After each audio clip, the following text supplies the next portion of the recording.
沉浸你同在，渗透我每个呼吸，你的灵让我苏醒，降服在你爱里，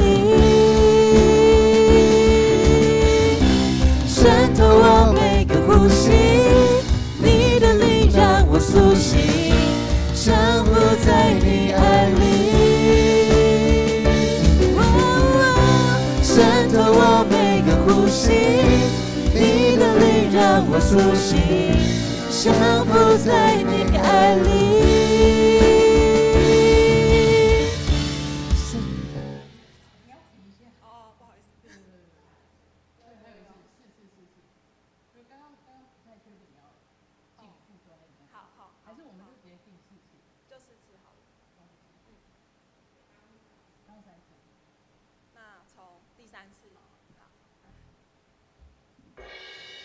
渗透我每个呼吸，你的灵让我苏醒，降服在你爱里，渗透我每个呼吸，你的灵让我苏醒，安静在你怀里，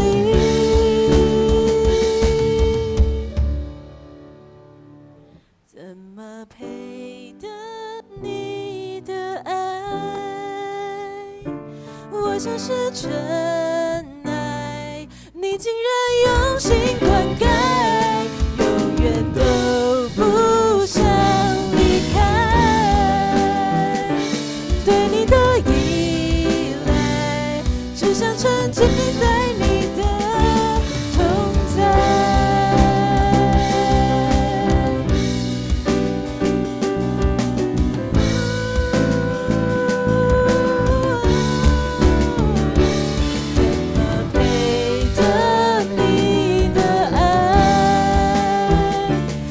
像是尘埃，你竟然用心灌溉，永远都不想离开。对你的依赖，只想沉浸在你的同在。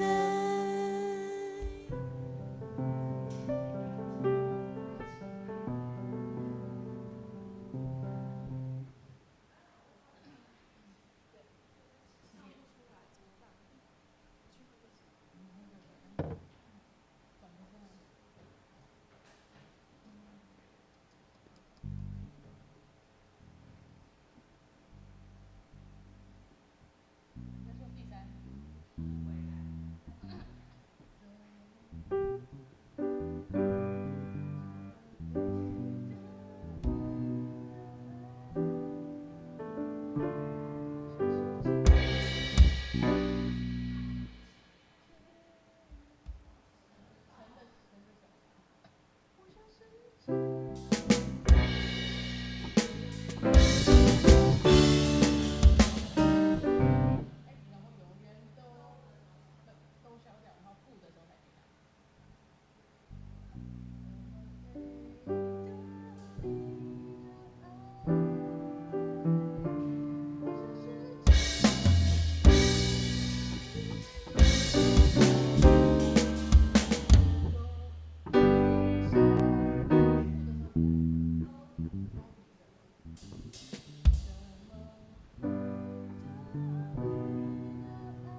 各位弟兄姐妹平安。让我们一起起立来唱《大山为我挪开》。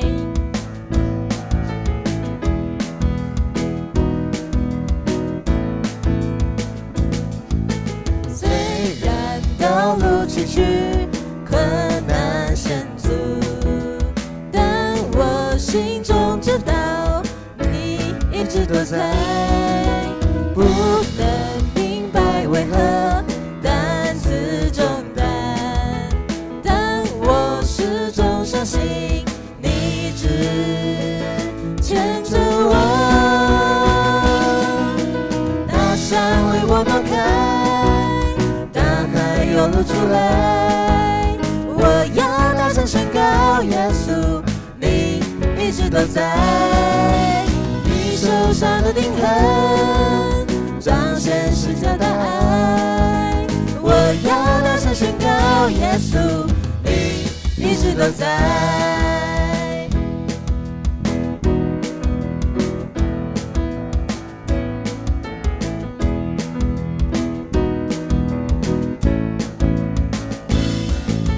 虽然道路崎岖，困难险阻，但我心中知道一直都在。不能明白为何担此重担，但我始终相信你一直牵着我。大山为我挪开，大海有路出来，我要大声宣告，耶稣，你一直都在。你手上的钉痕彰显十架的爱，我要大声宣告，耶稣，你一直都在。大山为我挪开，大海有路出来，我要大声宣告，耶稣，你一直都在。你手上的钉痕彰显十架的爱，我要大声宣告，耶稣，你一直都在。你的话让我明白，你爱我永不更改，你保守我的心怀，紧握你双手不放开。你的话让我明白，你爱我永不更改，保守我的心怀，紧握你双手不放开。大山为我挪开，大海有路出来，我要大声宣告，耶稣，你一直都在。你手上的钉痕彰显十架的爱，我要大声宣告，耶稣，一直都在。大山为我挪开，大海有路出来，我要大声宣告，耶稣，你一直都在。你手上的钉痕彰显十架的爱，我要大声宣告，耶稣，你一直都在。我要大声宣告，耶稣，你一直都在。我要大声宣告，耶稣，你一直都在。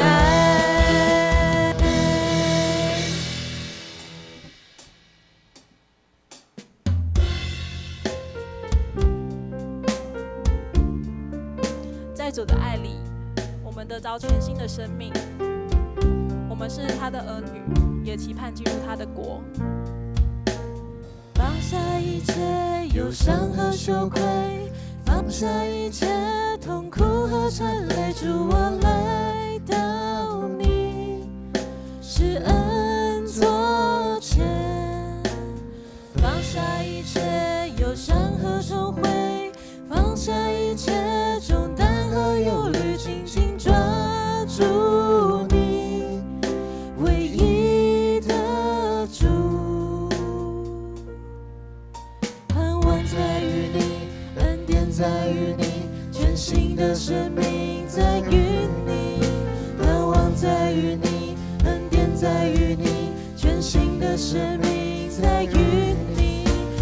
就是一过都变成新，我已被救赎。就是一过都变成新，我已被救赎。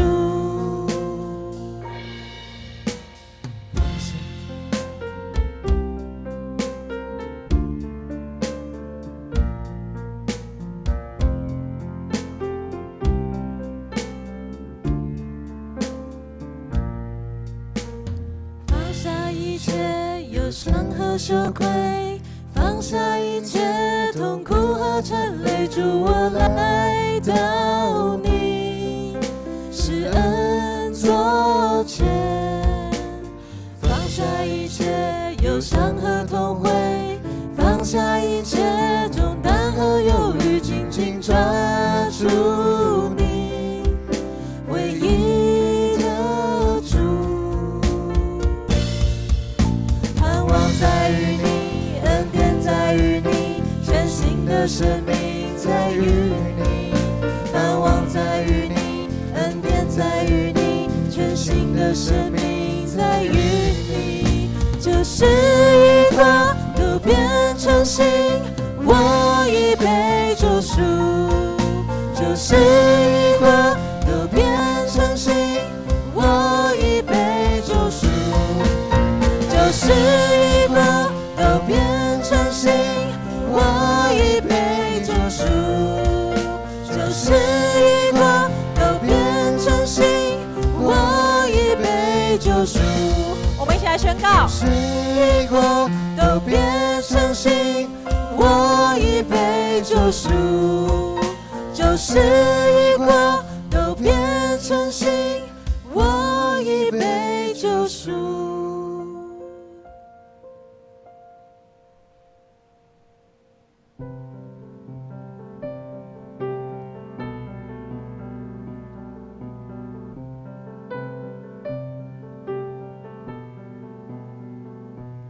安静知道你是神，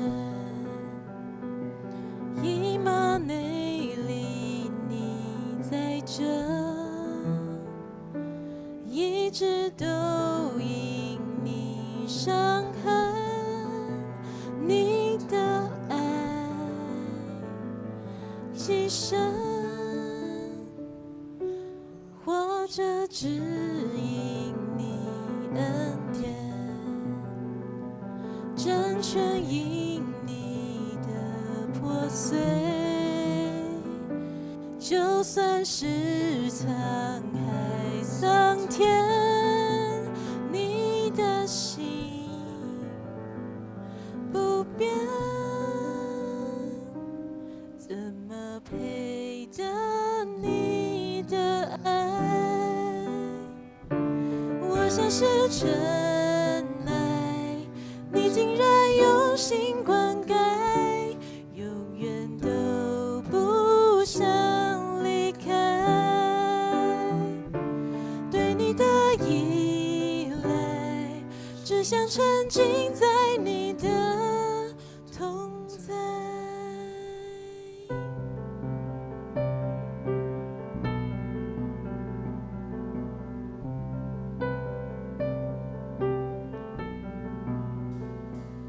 安静知道你是神，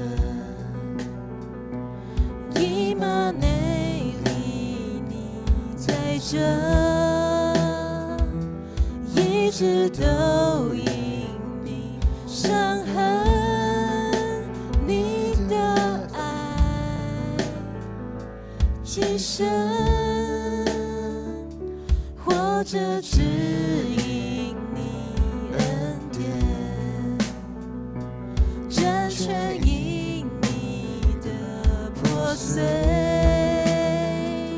就算是沧海桑田，你的心不变，怎么配得你的爱？我像是尘埃，你竟然用心灌溉，永远都不想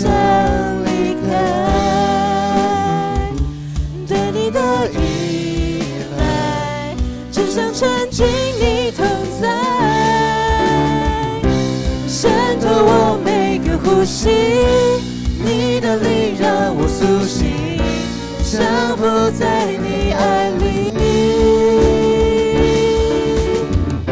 渗透我每个呼吸，你的灵让我苏醒，降服在你爱里，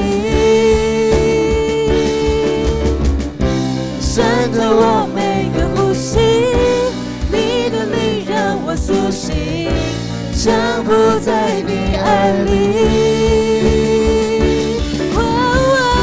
渗透我每个呼吸，你的灵让我苏醒，安静在你怀里。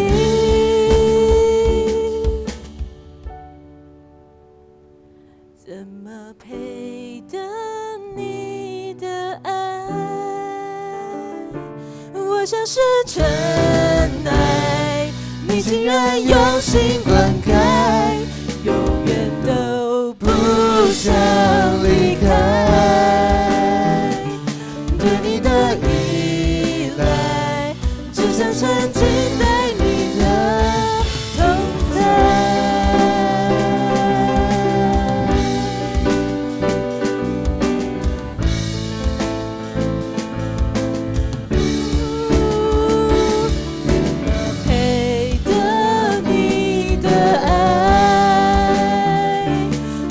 是尘埃，你竟然用心灌溉，永远都不想离开。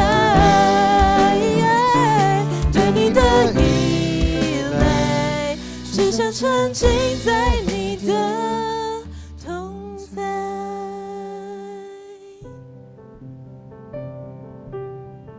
我们一起低头来祷告。主啊，在你的爱里，我们永远不离开。在你里面，我们是新造的人，只是心里常常有疑问。主，你也不断透过圣经，透过聚会，给予我们解答。我们渴望进入你的国，得着永生，不断的与你亲近，相信你是唯一的神。我们即将开始今天的聚会，求主来到我们当中，与我们同在。祷告奉靠主耶稣基督的圣名求。请我们依然站立，我们一起来攻读新的诫命。请你要尽心、尽性、尽意爱主你的上帝，这是诫命中的第一，且是最大的。其次也相仿，就是要爱人如己。这两条诫命是律法和先知一切道理的总纲。我赐给你们一条新命令，乃是叫你们彼此相爱。我怎样爱你们，你们也要怎样相爱。你们若有彼此相爱的心，众人因此就认出你们是我的门徒了。请坐。接下来奉献，我们请服侍的同工。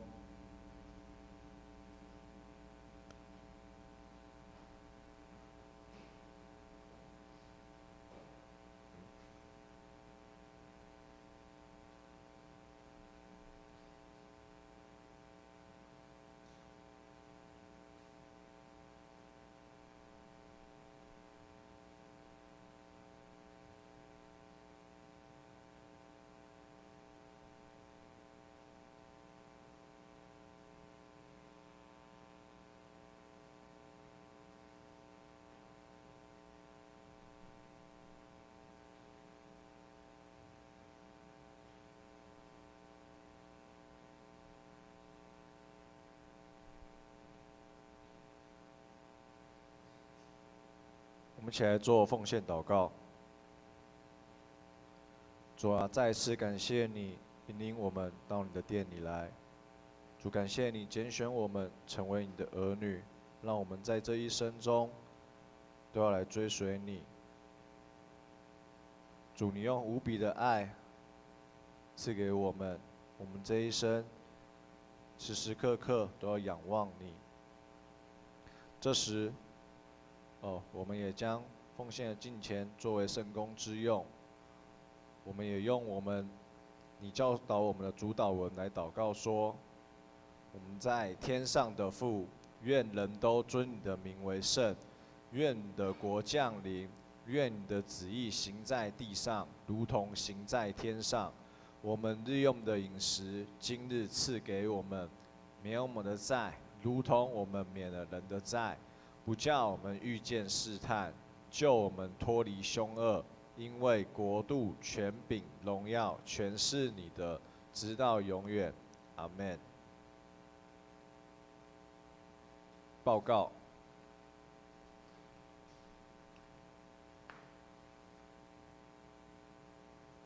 好，我们一起来看周报。这边教会消息，第一点，本主日是总会文字事工奉献主日。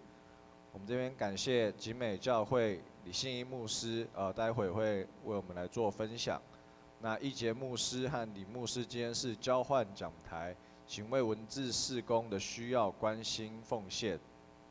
第二点，9月15号下午4点会在教会1楼举办中秋烤肉。办法如下：对象是经常参与主日礼拜以及团体活动者。我们着收的费用，国中以上每位100元，就读国小则每位50元，尚未就读国小者免费，临时取消不课参加者不退费。那即日起，我们到9月1号才登记报名，限额60位。那报名截止后，如果你还要参加的话，我们就会收300元。希望大家报名后就要参加。第三点，10月12号上午10点，北中教社部举办3支净滩活动，名额已满，报名截止。我们教会会有24个人去参加。第4点，教会奖学金开始接受申请，奖学金发放办法请看公布栏，申请在9月15号截止。团契消息。今天儿童主日学举办夏日派对，地点在桃园好时节休闲农场。那师生以及家长总共31人参加。愿主保守，出入平安。奉献明细，请我们自己来看。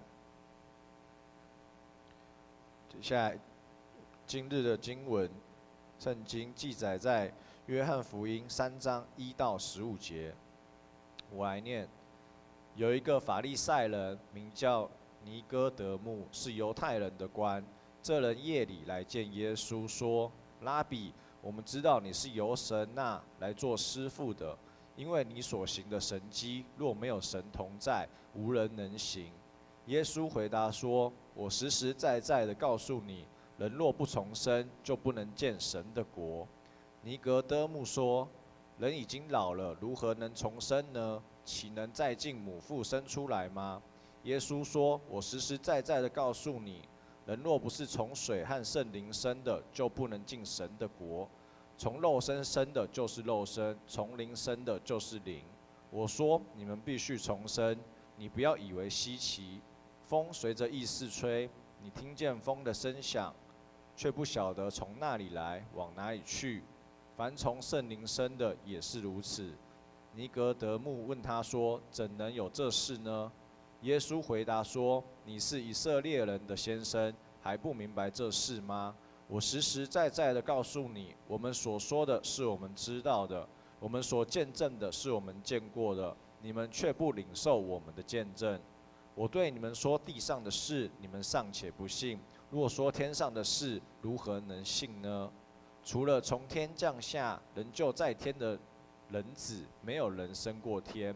摩西在旷野怎样举蛇，人子也必照样被举起来，叫一切信他的都得永生。”圣经读到这边，接下来正道，我们请李信一牧师，他的题目是尼格德慕的疑问。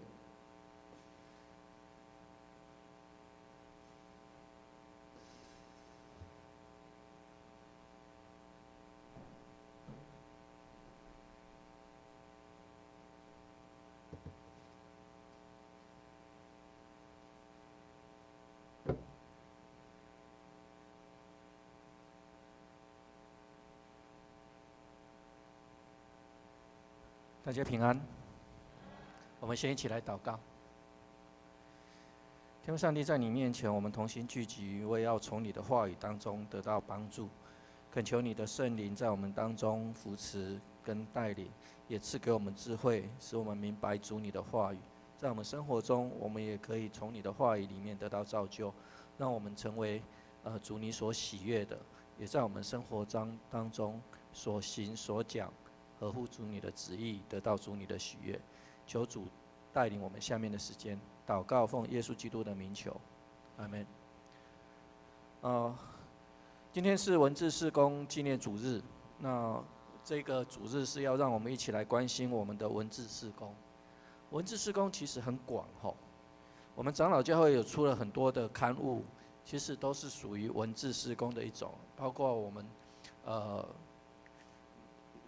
那个更新啊，那个每日新眼光、每周新眼光等等。其实圣经本身也是一种文字事工的产物。文字事工，文字本身它有一个很特别的地方，人有文字是基于一种我们想要把我们的知识保存下来，然后也可以传递这样子的知识。甚至要透过这些文字传达我们的理念，让人家可以知道，让人家可以了解，也甚至某一个程度上面来说服对方认同我们的理想，认同我们的一些我们的价值，好，所以他可以做很多很多的事情，那同时，它也在我们的信仰上有很大的、很关键的一个作用，就是当我们的信仰需要去见证、需要去实践、需要去分享的时候，我们很多时候我们都是用文字来做这样子的事情。包括我们知道更新它就是一种文字，而且它是一种见证，然后他想要把上帝对我们的爱。透过这些文字来表达出来，让人家也可以一起来了解上帝对我们的爱。好，那除了这些东西，台湾每2年就会有一次选举，在选举的时候，我们都会看到很多的假新闻在网络上流窜，对不对？那其实也不一定在选举的时候啦，我们平常的时候，我们也常常可以看到很多的消息在那边传来传去，而且这些消息让我们会觉得说，到底是真的还是假的？我小的时候，那个只有3台电视的那个时代，电视新闻是最重要的一种传播媒体，然后报纸的新闻也是一种很重要的传播媒体。那从这一些新闻，从这一些报纸的里面，我们可以透过新闻跟报纸去了解这个社会发生的事情，甚至也吸收一些新知，包括保健的，包括天文的任何的知识，如果写在那个报纸上面或者在新闻里面报道出来的，没有人会去怀疑它的真实性，因为都会觉得说这就是人家很用心去考证那个写出来的。可是现在我问大家，如果新闻上随随便便报一条，然后你会不会相信？你是存疑比较多，还是相信比较多？我相信是存疑比较多，因为我们现在已经被骗了太多次了。好，那就算他讲的好像是真的，然后也拿了一张照片出来说，你看就是根据这一张照片，我们也会觉得说，那现在那个照片到底可信度有多少？会不会是 AI 合成的？好，所以对现在来讲，我们文字它描述了另外一种可能，就是甚至是一种欺骗性的。透过这些文字，虽然可以带给我们有知识、有力量，但是它也可以透过一些包装，透过一些看起来好像是事实的东西，但是却是似是而非的这一些东西来影响我们，来混淆我们，甚至把我们的价值观也带偏离了。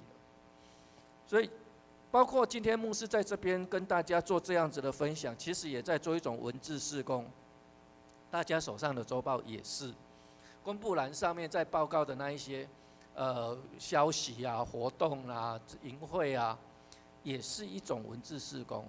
这些文字事工是在文字有了之后，我们似乎就离不开它，因为它就让我们去了解、去知道很多的事情。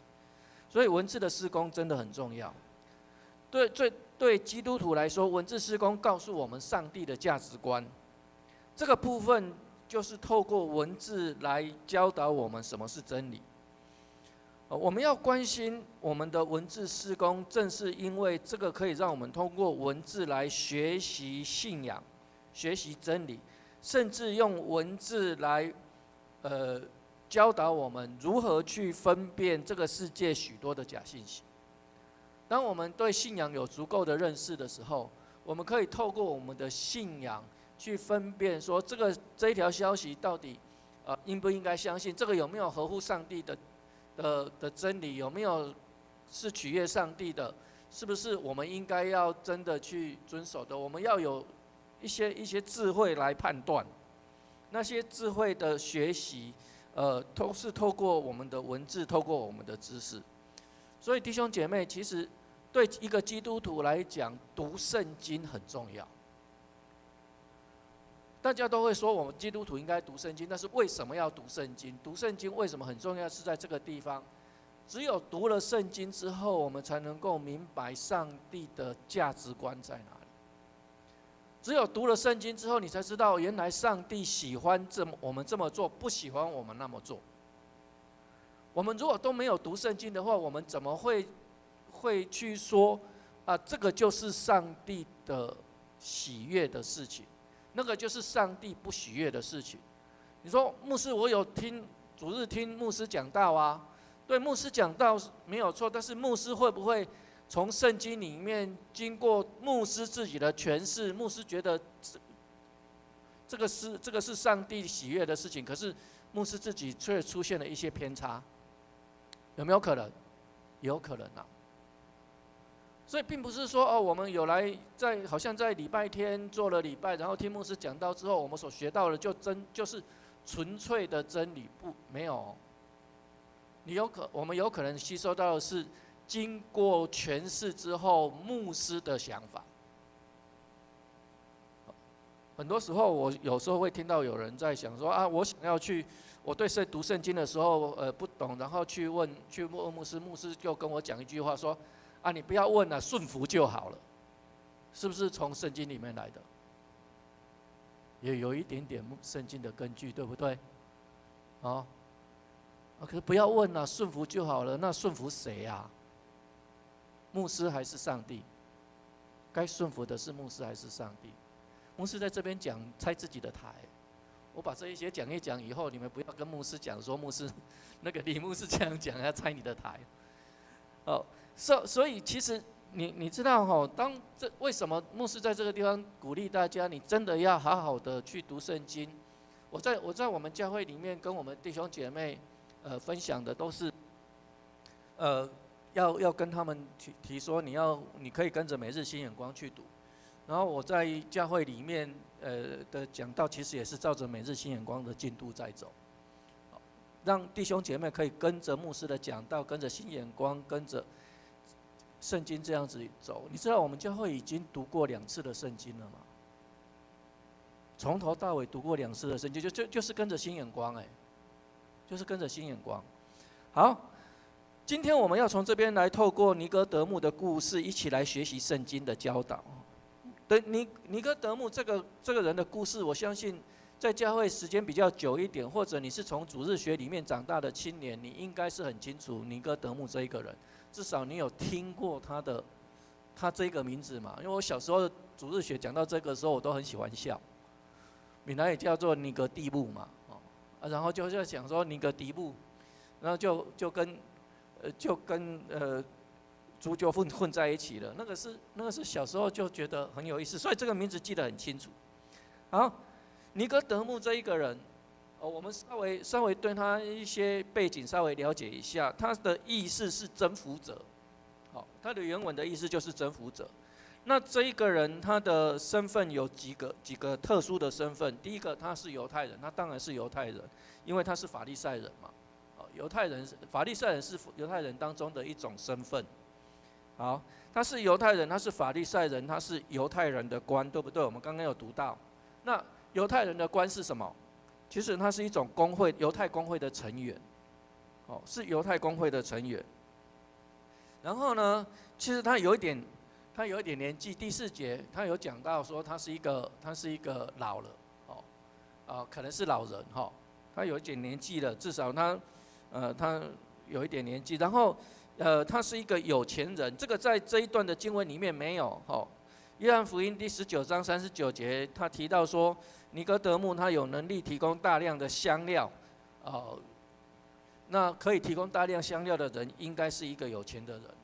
那他是犹太人的官，又是法利赛人，他应该也很有身份地位、有钱，这一些对他来讲不是什么样的难事。他甚至是犹太人的老师。那用我们现在的话来讲，他就比较像是神学院里面的博士，或者博士中的博士、教授的教授这一类的。好，当时候在犹太人的社会里面，他们的宗教跟生活是连接在一起的。有一点点像是我们现在的民间宗教有点类似了哈。就是你像我们刚刚有讲那个要烤肉，对不对？那烤肉是初一15，那个中秋节是月圆的时候嘛，对不对？那月圆的时候，对民间宗教来讲，那该不是初一就是15，然后初一15要什么？要拜拜嘛。这个已经融入在生活里面，已经融入在生活里面了。所以他们的宗教其实也融入在他们的生活里面了。在他们的里面，你如果没有在会堂敬拜神，你如果被大家说你驱逐出教会，那你其实很难在这一个社团里面、这个团体里面、这个村落里面生活下去，很难。他们是在当中，宗教是当时候人生活的重心。尼哥德慕他虽然是法利赛人，在他们的犹太人当中有他的地位。然后我们从圣经里面也看到说，真的他有地位，因为他是犹太人的领袖，他是犹太人的官，所以对尼哥德慕来讲，他就是一个当时候的既得利益者，或者掌握权柄的人。这一种既得利益者跟掌握权柄的人，往往到现在为止，我们可以把它看成是中产阶级，甚至是白领阶级。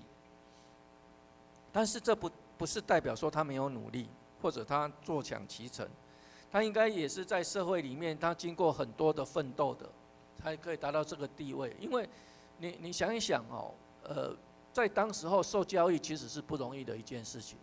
你受完教育之后，你就算有受教育之后，你还要能够读圣经，希伯来文圣经，不但可以读希伯来文圣经，你还可以从希伯来文圣经里面去解释圣经的意思，还可以。如果真的弟兄姐妹有疑问的时候，提出疑问出来，你还可以为他解释这样子的疑问，所以这个其实是不容易的，在当时候非常不容易，要很多的努力的，所以有时候我们会对于这样的人，好像有一点比较不好的印象，就是说好像他们没有努力过就已经掌权了，或者就已经是既得利益者了，其实不一定有一些时候是因为他们有努力过，过去有努力过，所以现在已经得到的利益，当然就不想要丢掉。所以这个是一个他的一些背景了。那对于尼哥德慕，我们先了解到这边。但对于耶稣了，耶稣我们其实知道他是一个木匠之外，还有呢，耶稣是对当时候针对社会弊病提出批判的人，对不对？他常常去批判的对象就是法利赛人。尼哥德慕是什么样的人？法利赛人。那耶稣批判法利赛人，而且是用圣经的教导在批判法利赛人。法利赛人喜不喜欢耶稣？不喜欢耶稣你一天到晚在骂我们，不但骂我们，还用圣经骂我们，不但用圣经骂我们，我还辩输你。那就好像一个神学教授说啊，我找到在会友里面，会友常常批判说，牧师那个教授你这样子讲不对哦，你这样还教授还讲述他。所以其实，耶稣会让法利赛人不喜欢，其实这样也是一个理由。不过不是所有的法利赛人都像这个样子，有些法利赛人还是很有反省的能力，有些法利赛人他还是很愿意学习或者很谦卑他自己。所以这些法利赛人在听到耶稣对他们的批判之后，其实他们仔细的想一想，仔细的去分析一下，他们会觉得说，对，耶稣这样子讲，其实也有他的道理。那问题是，法利赛人在明面上就跟耶稣是一个对立的，他们只要站出来就是跟耶稣要辩论，他们只要站出来就是不是跟耶稣辩论，就是被耶稣骂，然后他们就很生气，然后他们就想要处置耶稣。在这样子的状况之下，其实他们没有办法做一个好的一个正常的交流。那尼哥德慕他在这个地方，其实他算是这一种一群有一些反省能力的法利赛人，他们想要跟耶稣有一个好的交流的时候，尼哥德慕代表这一群人来见耶稣。那尼哥德慕在这个地方，其实他有几个考虑的点，有几个压力。第一个就是同侪的压力，不是所有的人都跟他们想要跟耶稣一样，跟耶稣有好的交流。所以尼哥德慕他是犹太公会的一员，这个身份代表了他必须站立的立场，这个立场是跟耶稣对立的，所以他不能明明的去找耶稣。否则他就会被他自己的同伴排斥，被其他的同伴排斥了，被其他的同伴排斥。好，那法利赛人又是犹太人的经学教师之类的，就是专门为人解答有关圣经迷惑的。那他们对圣经的教训应该也很清楚。对耶稣来讲，他就是一个木匠的儿子，但是这个木匠的儿子却一直在圣经上面，不管是在分析、在教导、在辩论上面都赢过他们，所以他们对耶稣的态度其实，也不晓得要怎么办。如果他出来真的去请教耶稣的话，对他们的身份跟地位也都不好。第三个，他虽然认为耶稣是从上帝那里来的教师，但是他还是没有勇气公开承认耶稣的身份。其实对耶稣折服的人不只有他一个，因为我们看到他们讲说，我们知道你是由神那里来做师傅的，那个我们就代表了什么？不是只有一个人，对不对？我今天如果是只有我一个人的话，第2节这边说这个人夜里来见耶稣，说拉比，我知道你。如果是这样子的话，就是我自己嘛。他说我们知道你，就表示有一群人跟他有这样子的想法。好，那这一群人为什么不敢来找耶稣？怕曝光。那为什么尼哥德慕要在夜里来见耶稣？就是这一些理由。他们想要跟耶稣有一个交流，但是事实上，他们的身份、他们的背景、他们所受到的压力，让他们不能光明正大在白天跑来找耶稣，只能在晚上偷偷的跑来找耶稣。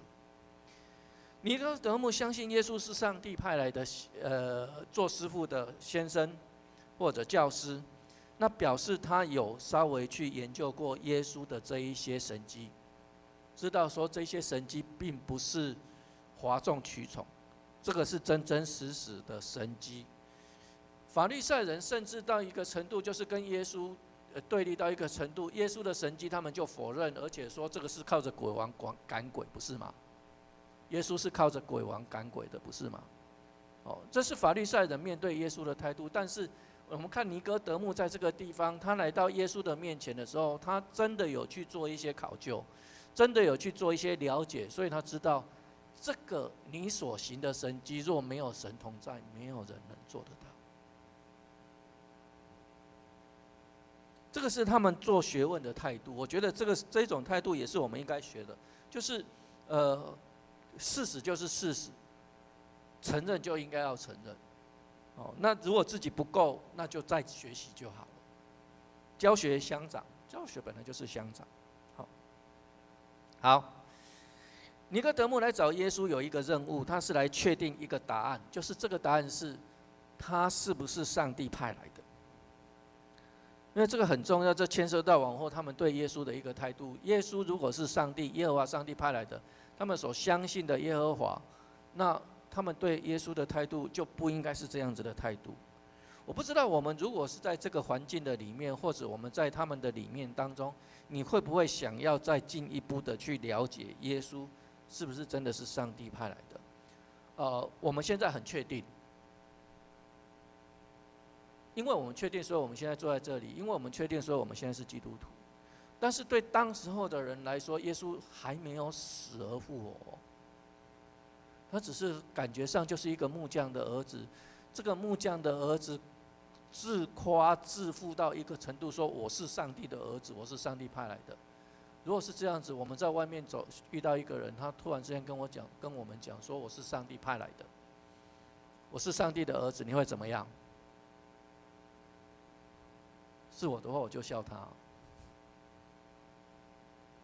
对不对？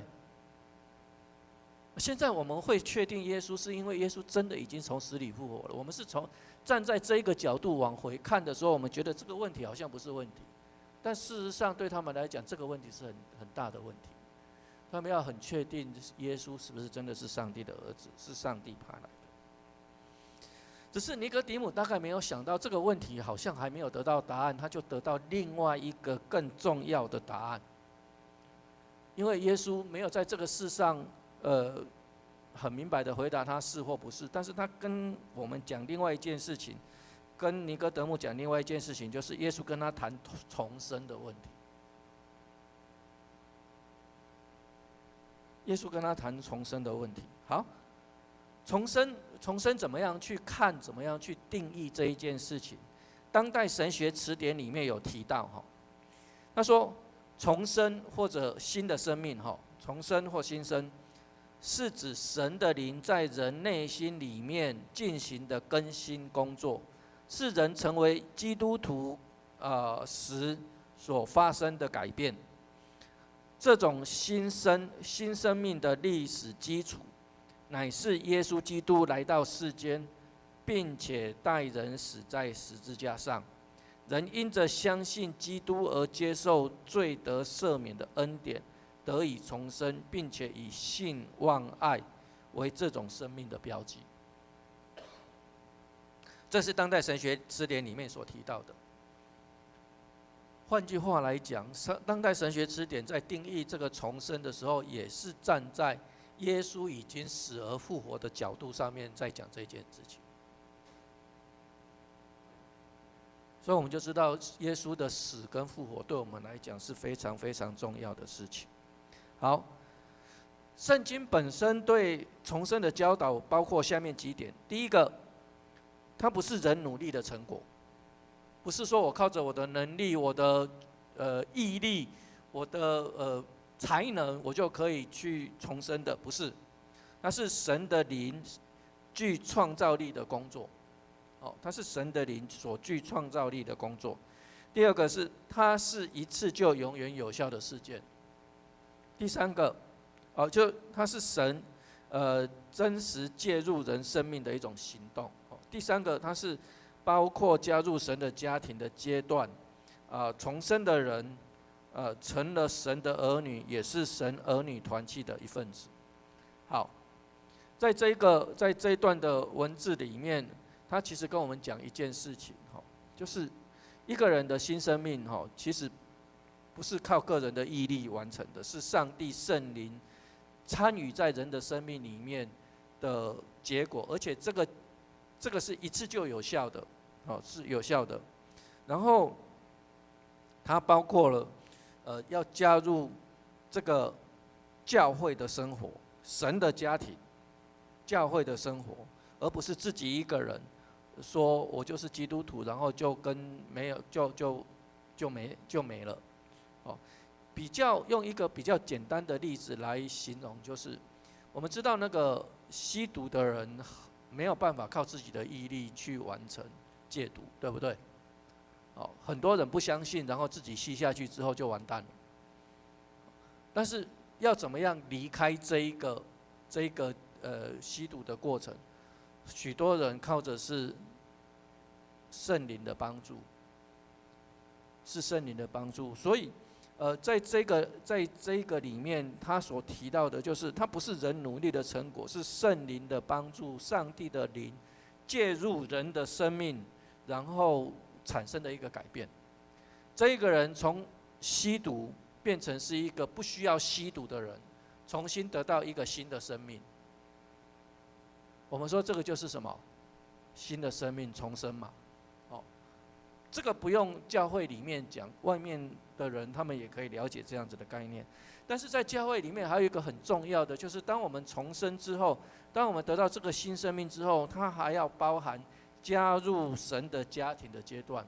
不是只有我一个人说我是基督徒，我相信耶稣就好了，然后就够了，我也不需要去上教会，我也不需要去参加什么样的团契，我也不需要。我都不需要，我就是单单信上帝、信耶稣就可以了。很多人有这样子的想法。这个地方跟我们讲说，没有。其实我们仍然要，我们成为上帝的儿女之后，我们要跟其他的儿女有关系，这是一种团契。我们在这里面，我们才可以彼此互相的帮助、互相的成长、互相的鼓励，我们才不会因为有一些事情之后，我们跌倒了，可能就爬不起来。至少在这个团契的里面，在教会的里面，我们跌倒了，我们还有人扶我们一把，可以让我们爬起来。好，然后耶稣说，重生才能够什么？进神的国，对不对？重生才能够进神的国。那神的国是什么？什么是上帝国的实现？什么是进神的国？神的国在哪里？我们刚刚不是念主导文哈，我们刚刚是念新的诫命。那主导文我们也有念，主导文里面有讲说，愿你的国降临，愿你的旨意行在地上，如同什么？行在天上。好，我觉得耶稣基督给我们教我们这个祷告，真的解决了一些问题，我们一些问题困惑。上帝的国在哪里？耶稣跟我们讲说，只要是上帝的旨意行在地上，就像行在天上的地方，就是上帝的国。今天在我们教会的里面，如果上帝的旨意行在我们教会的里面，好像行在天上，那请问你在哪里？你在上帝的国里面，是不是？因为他在这个地方行在地上，如同行在天上。这里就是上帝的国，上帝的国不远，上帝的国可能就在我们身边。你如果愿意行上帝的旨意，在这个地上如同在天上的时候，上帝的国在哪里？在你的心里。上帝的国就在你的心里。在我们地面上，在任何一个地方，只要人愿意行上帝的旨意，在地上如同在天上，那里就有上帝的国。容不容易？不太容易哈，因为我们没有有时候我们有软弱。好，对我们来讲，我们会更清楚一件事情，就是要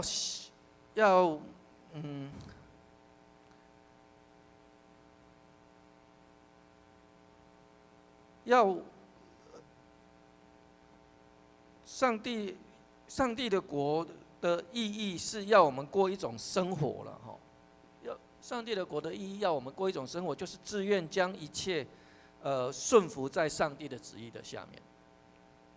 这一种将一切我们要做的事情顺服在上帝的旨意下面，其实有时候不太容易。我常常面对有一些弟兄姐妹在跟我讲说，只要是上帝跟我讲的，我就愿意去做。只要是上帝跟我讲的，我愿意；上帝跟我决定的事情，我就愿意去做。很确定是上帝对我讲的事情，我就愿意去做。他讲的是说啊，你今天上帝跟我讲说我到外面去，然后往左边走，然后就要去 7去买一个饮料这样子的事情嘛？上帝会跟我们讲这样子的事情吗？不太需要吧，我们自己决定就好了嘛。上帝往往要跟我们讲的事情，往往比较困难哦，比较大哦，是要我们付出很多的哦。神学院里面经常听到有人在做他的见证的时候说，早在10年前、20年前，上帝就呼召我来读神学院了，但是他为什么现在才在神学院里面？因为他知道那是上帝的旨意，但是他不想做啊。他不想做啊，所以他就逃啊，他就躲啊，跟约拿一样啊，又逃又躲的，躲了10年，躲了20年，结果发现说躲不过啊，就回来读神学院了。当上帝有一个任务要交给你，要你当学生团契的会长，要你当社青团契的会长，要你当教会的执事长老的时候，你做了什么样的预备？你愿不愿意承担这样子的事情？上帝给你这样子的挑战的时候，上帝告诉你要你做这个事情的时候，你真的愿意去做吗？好，当我们的生活当中，我们对上帝的圣经有更多的理解的时候，我们得到了不同的圣经的价值观。我们是不是愿意照着圣经的价值观去做、去想、去完成？我想这对我们来讲是一种挑战。尼哥德慕他其实是一个好学生，他也很谦卑，所以他很愿意去学习、去问耶稣。他白天不能去，可能碍着身份的问题，碍着好面子的问题也好，不管怎么样，但是至少他晚上暗暗的、偷偷的去找到耶稣，跟他问这些事情，然后他得到了一个答案，就是重生。那他不懂，他就问：人怎么可以重生？人怎么可以重新回到母亲的肚子再生出来？这个问题可能现在的我们就会觉得说啊，这种问题怎么会问这么低层次的东西？当然不是指这样子，生理上面的，一定是指什么属灵的。那是我们已经有累积了很多的知识了，我们有很多的文字，我们有很多的这一些资料可以让我们学习，让我们了解。我们也在教会里面得到了很多造就，所以我们知道。但是尼哥德慕没有，他得到了这个答案之后，他问了，很直接的问出来，怎么有可能回到母亲的肚子再生出来？所以耶稣再一次的说明说，重生是从水跟圣灵来的。水是洗净的意思，火是什么？圣灵是什么？是火的意思，是炼净的意思，把我们的灵魂炼净。所以当我们在教会里面，你知道你愿意在人的面前告白说，我要成为一个基督徒，我愿意接受洗礼。我们其实就开始在接受水跟圣灵的炼净，我们就在接受水跟圣灵的炼净。为什么我们需要洗礼的原因在这个地方。当我们接受水跟圣灵的洗净之后，我们就不再是一个罪人，这个是一次有效的。当然，也许我们的不完全，我们的软弱会让我们在犯罪，但是上帝的拯救已经临到在我们的身上，我们已经跟上帝、跟耶稣基督建立好了关系。上帝是怜悯的上帝，是恩典的上帝，他要我们做的不是我们成为圣人。如果要成为圣人，他只要规定刑法那个规定很多的律法条例，每一条都遵守就可以了。但是他知道我们做不到，他要的是我们跟上帝之间的关系。和好的关系，我们愿意亲近他的关系。当我们愿意服从，我们愿意亲近上帝，我们愿意让上帝的旨意行在我们身上，如同行在天上的时候，上帝国就在我们当中。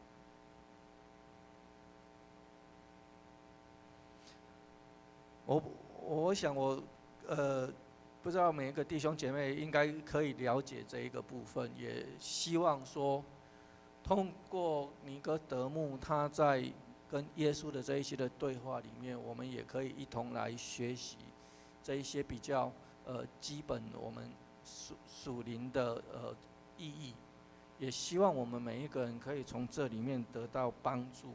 就是为什么你要读圣经？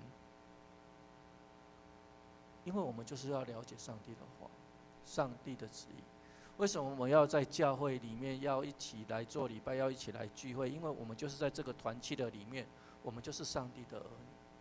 为什么我们在这个时候我们要洗礼，成为上帝的儿女？因为透过圣灵，透过水，在属灵的上面，我们得到了洁净。透过这样子改变我们的价值观，我们就重生了。我们成为上帝的儿女，我们就一起在上帝国的里面。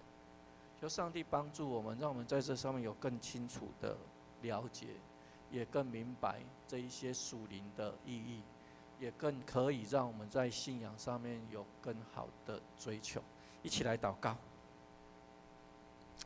天父上帝，愿你的灵与我们同在，也愿你继续的扶持带领我们，保守我们，也使我们在我们每一个人的生活当中，我们有主你的灵与我们同在。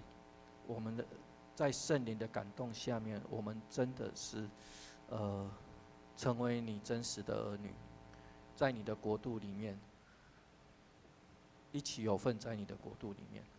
所以我们谢谢你，在你面前献上祷告，奉耶稣基督的名求，阿们。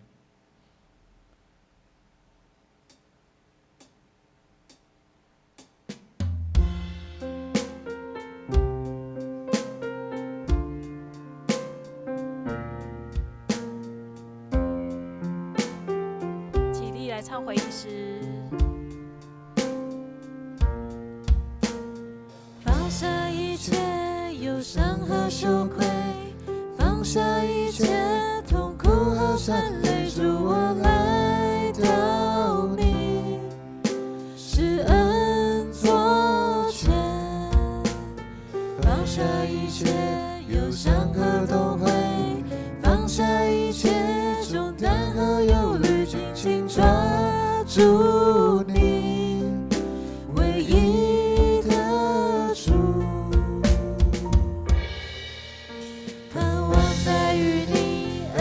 在于你，全新的生命在于你，盼望在于你，沉淀在于你，全新的生命在于你，旧事已过，都变成新，我已被救赎，旧事已过，都变成新，我已被救赎。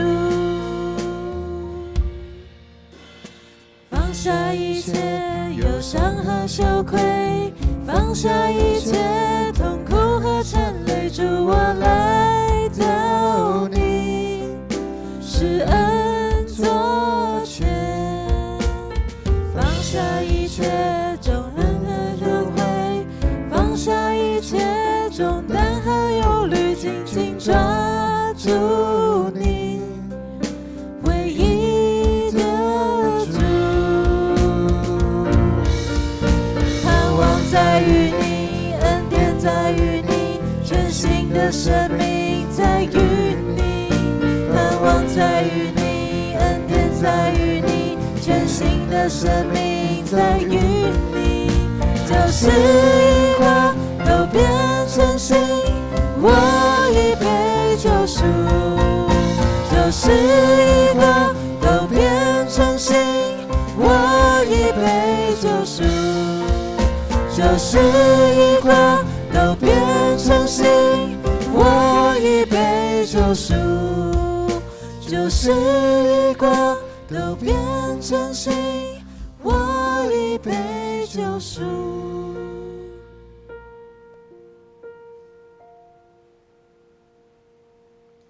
一起来领受上帝的祝福。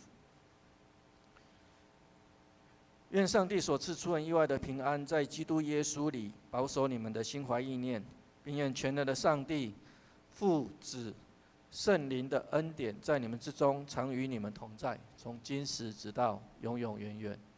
阿们。让我们来唱最后一首回应诗，哈利路亚。你的话语是我生命的救恩，你的双手扶持软弱，让我刚强。你是道路、真理、生命，是我们永活的见证。哈利路亚，你是信实公义救主，哈利路亚，我要永远跟随你脚步，哈利路亚，不管明日身在何处，有你同在就是美好。哈利路亚，你是信实公义救主，哈利路亚，我要永远跟随你脚步，哈利路亚，不管明日身在何处，有你同在就是美好恩典之路。